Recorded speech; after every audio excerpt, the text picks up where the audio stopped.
Hi,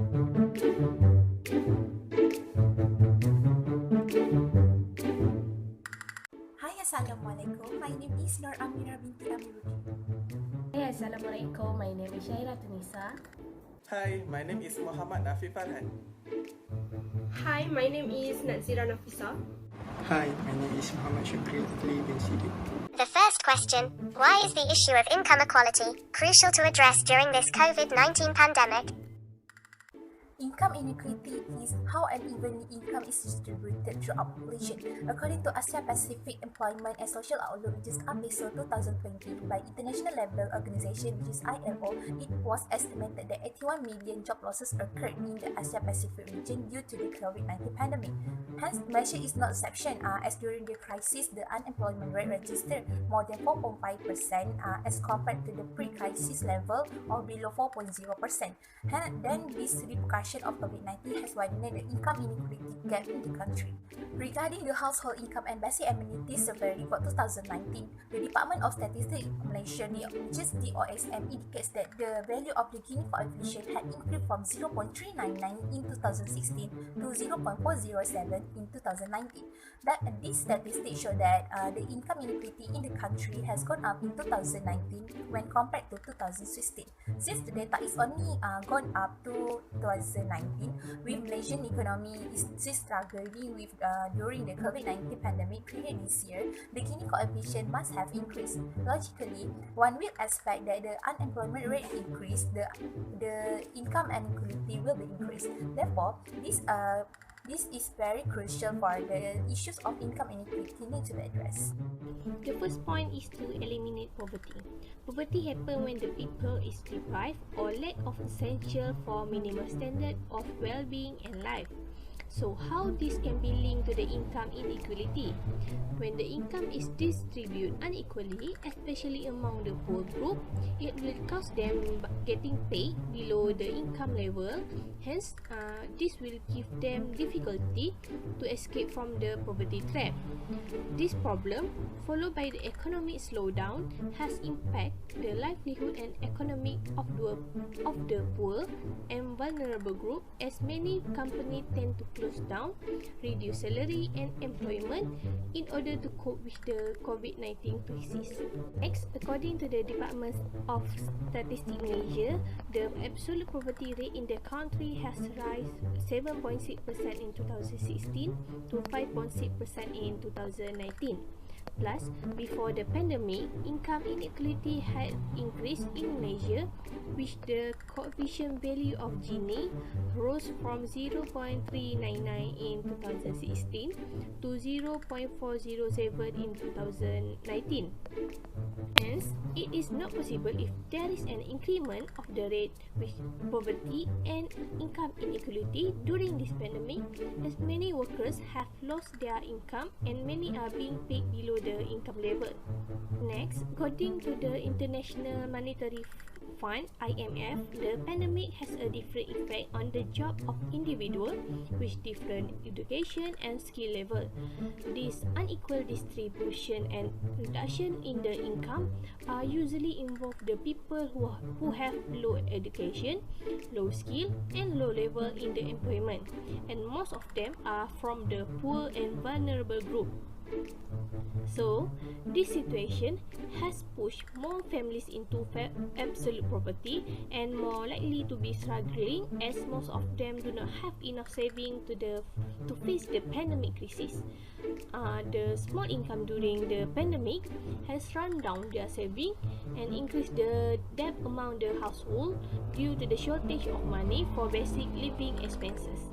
As we can see here, approximately 7.9 million low-wage people has lost their employment, while highest wages people earn almost 1 million, and this leaving more than 18% of the job losses among the lowest wages earner.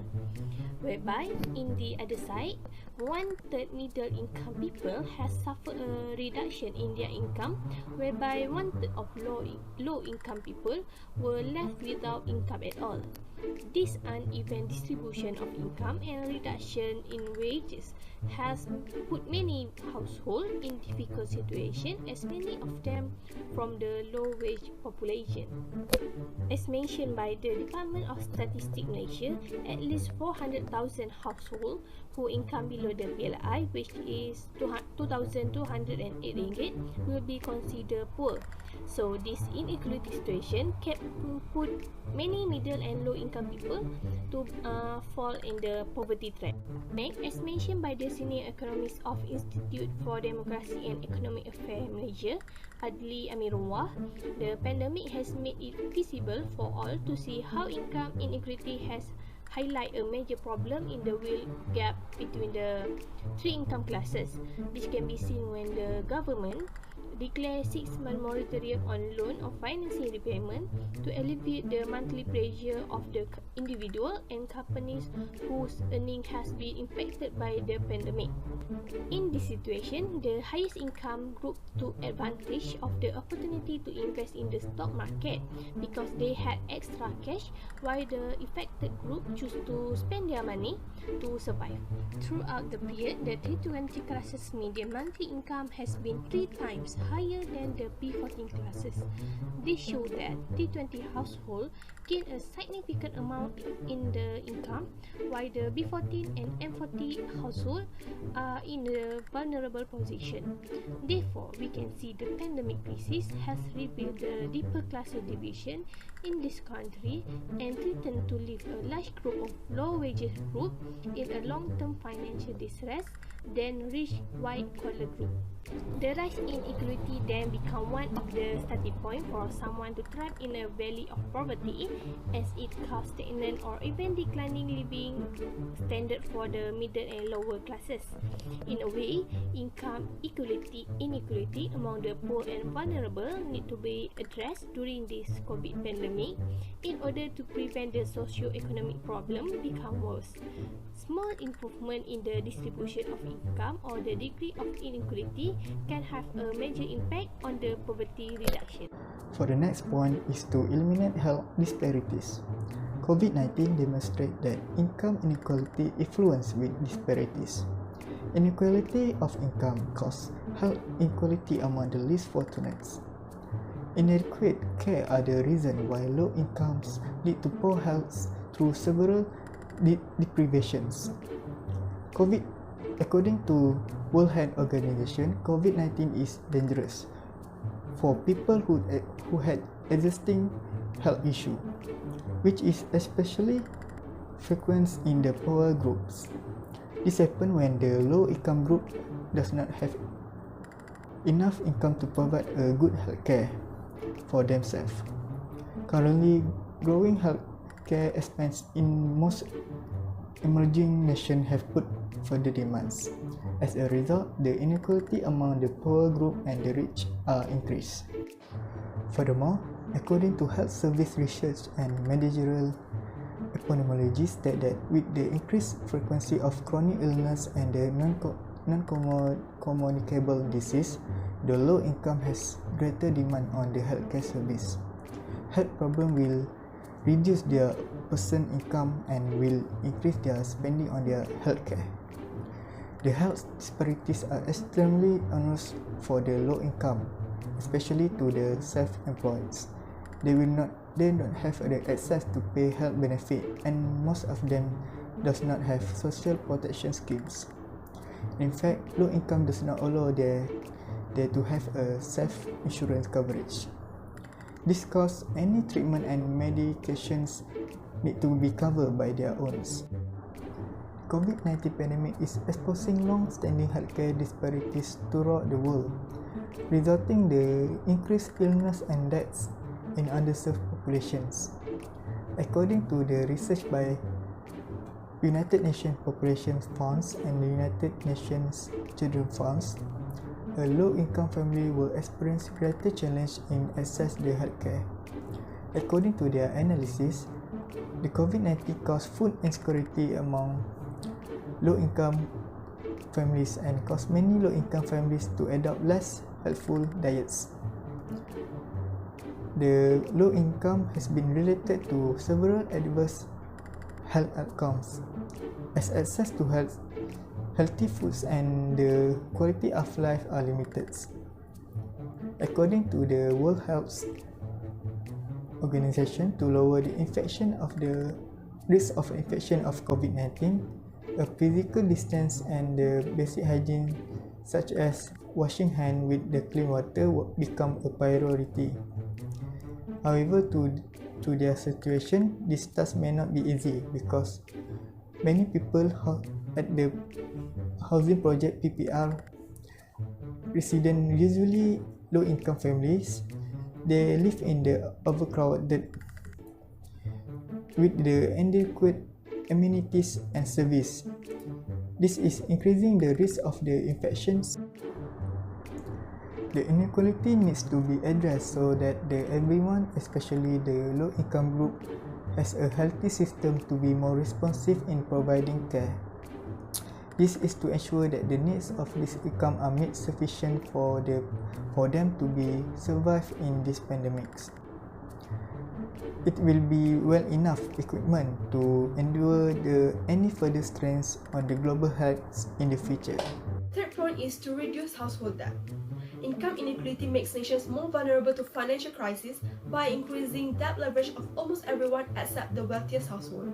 According to Michael Kumhoff, low-income earners witness their overall wages decline rapidly, forcing them to borrow more money to make ends meet, whereas the rich people who has a high income have the tendency to engage themselves in more wealth creation. This situation has gained the attention of the Executive Director of Socio-Economic Research Center, Lee Heng-gui, where he illustrated his concern towards people who are badly affected during the pandemic. This is because these people are experiencing a sudden situation such as a job loss or a wage reduction, which they may utilize their savings, and they also tend to borrow money from their friends, family, or from bank institutions, which eventually lead to the increment of household debt. Next, based on the research conducted by Stephen Kinsella in 2018, inequality and household debt are linked together. Hence, this pandemic has resulted in Malaysia's household debt to GDP ratio rose to 93.3% in December 2020, rising from 87.5% in June 2020, according to Bank Negara Malaysia. Besides that, the Malaysia's 11 strategy paper states that 64.7% of P40 households rely only one source of income, making them exposed to economic shock. In fact, most of them are involved in small businesses which focus on manufacturing, retail, wholesale, as well as transportation. To make things worse, not only there will be wages reduction among the workers in the affected industries, but these industries are expected to be closed down if lockdown to be continued for another 4 weeks. Moving on, Lim Heng-gui said regardless of the permanent income received by the wealthiest, they will divert a fraction of it to a greater financial investment. Consequently, low and middle income households will be more burdened compared to the wealthiest household because they were paid less, or even worse, they earn below the salary. As according to Bank Negara Malaysia, those who earn less than 3,000 ringgit per month are financially distressed with financial saving and significantly increased indebtedness. Therefore, low and middle income households are more likely to borrow in order to maintain the consumption levels equivalent to those from the wealthiest household. Last but not least, it can be concluded that the major cause underlying the income disparity during COVID-19 pandemic is because T20 households have more financial reserves, whereas B40 households face financial constraints, which leads to the increment of the household debt. Therefore, the economist Dr. Nusari highlighted that if the household debt levels remain high, it could lead to an unbalanced financial system that is vulnerable to future economic disruptions. During the outbreak of the COVID-19, it is undeniable that various sectors were affected in terms of financials, health, and etc. The term of equality can be interpreted in various definitions, and therefore it symbolizes how the equality can be linked to the inequality. Yet, inequality in the context of income is seen as the parasite result to the various consequences that will concern if taken lightly. In fact, this problem also contributes to the percentage of unemployment and sadly it will contribute to the social problem. Although income inequality will remain a development issue in Malaysia, this problem needs to be addressed as a challenge to government and all, at least minimize the impact and banish it completely. Second question. What are the factors that will give investors the confidence to invest in Malaysia? The rapid transmission of COVID-19 has forced many countries have closed their border to stop the visitor from other countries as well as forced the shutdown of business and corporate activity. The uncertainty over the COVID-19 cases affected the investment decision of investors, which led to the greater stock market instability. According to the Malaysia Investment Development Authority (MIDA), net foreign investment fell from 31.7 billion the previous year to the 13.9 billion in 2020. Plus, the gross foreign investment inflow fell 38% in 2020, which is at the worst level in the Southeast Asia. It is therefore necessary to restore the investor trust because FDI will ease the effect of the COVID-19 crisis and enhance the economic stability of the country. So, for the first factors is tax incentive. Taxation is widely acknowledged as a significant element in investment decision. Due to the COVID-19 pandemic, Malaysia proposed tax incentive in the COVID-19 stimulus package to attract this foreign investor to invest in Malaysia. Under the National Economic Recovery Policy, which is Penjana stimulus package, foreign manufacturing enterprise seeking to expand to Malaysia were offered the following tax incentive, which available until 31st December 2021, and these incentives are also divided into two.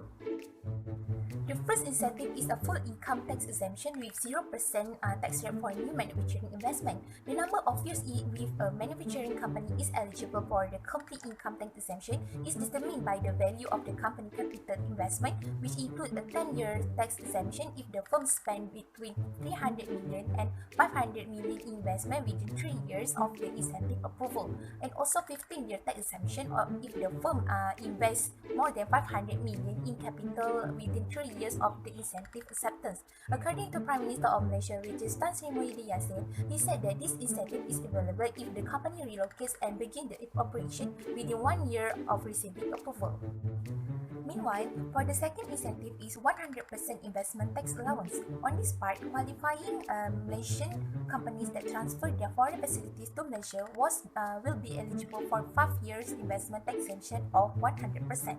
On the other hand, these individuals gain from the tax incentive that provided by Penjana show that the government attempts to recover from the negative economic impact of the COVID-19 pandemic. Therefore, the government effort to attract foreign direct investment are recommendable and should bring significant benefits to the near future. The key factor for increasing investor confidence in Malaysia is by having a good strategic diplomacy relations.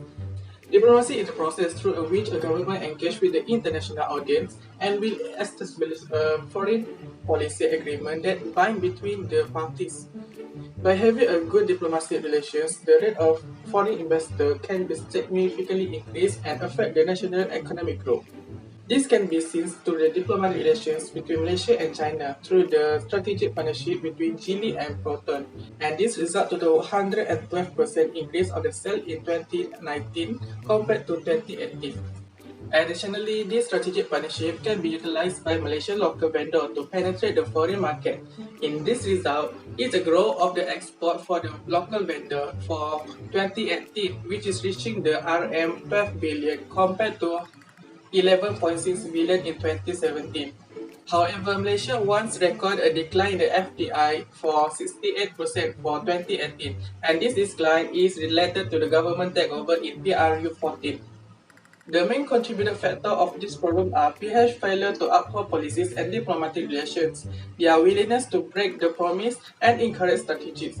Dr. Ashraf says the revocation of the government in 2018 made the foreign investor not confident to invest in Malaysia, and this caused the decline of the FDI. Furthermore, the COVID-19 pandemic decreased the world FDI, and Malaysia received the lowest FDI in 2020 compared to other ASEAN countries. Strengthening the good diplomatic relations between the countries will minimize the impact of COVID-19 pandemic. The Singapore Prime Minister added that cooperation for all parties is something that is indispensable at this time. Therefore, Tan Sri Muhyiddin Yassin says the short and long-term strategic relation is able to increase the rate of the entry for more foreign investors in this country. The next point is Malaysia needs to have a clear economic direction. Former Finance Minister Tun, Datuk Seri Johari Abdul Ghani said the government needs to advocate for a clear economic direction to attract the attention of the foreign investors and to encourage foreign investments in Malaysia. He also suggested that the government needs to accelerate the creation of 12 Malaysian Plan in order to establish a long-term strategic objectives which will lead to more foreign direct investments in Malaysia. Additionally, government must shift its focus away from politics and create a clear path for the Malaysian economy. This is because political stability is crucial for a nation building, as foreign investors will not invest in country with a political climate. Besides that, Malaysia may face difficulty in attracting the foreign inflows because of the instability in Malaysia's governance. It can be seen where Japanese companies who have long had a presence in Malaysia are keeping a careful eye on the situation. And according to Daiji Kojima, the Japanese Chamber Trade and Industry, the decision makers in Japan are concerned that this will impede the future plan. Therefore, it is crucial to convince the foreign investors that Malaysia is a great place to invest. Next, newspaper The Star reported that the Parliament should emphasize on the critical importance of the 12th Malaysian Plan to be tabled and implemented promptly, because the 12th Malaysian Plan will establish important policies and projects that will serve as guiding principles in navigating Malaysia. Apart from that, the Minister in the Prime Minister's Department, Datuk Seri Mustafa Mohamed, notes that the initiatives in generating high-income jobs and focusing on the enhancements of the neglected areas also will be prioritized. Therefore, it is expected that these measures taken can retrieve the trust and the confidence of the foreign investors. The COVID-19 pandemic has caused an economic crisis for every country. This includes the direct effect on the inflow of foreign investment (FDI) flows into a country. Various factors can lead to the encouragement of investors to invest in the country. Investment is indeed important to accelerate the progress and development of our country. Malaysia needs to act fast in attracting investors even as the country has faced the challenge of the pandemics. The government and those who are involved in this matter needs to manifest their thoughts in implementing effective measures to ensure that the country economy continues to grow.